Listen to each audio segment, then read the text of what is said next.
汽车有异响，一招教你解决。不少人的车上都会有各种各样的异响，拉到修理厂呢，觉得我们只会换配件坑你钱。今天杰哥教你自己判断，记得点赞、收藏、转发给身边的朋友。安排。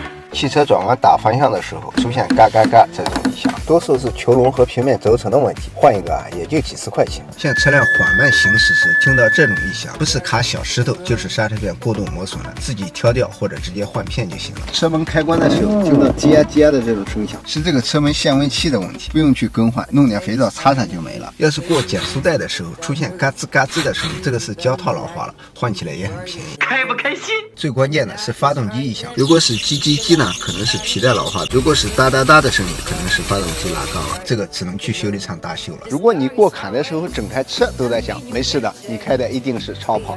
我的天哪！学会以上这些知识，小毛病自己弄弄就行。还有什么异响问题，评论区问杰哥。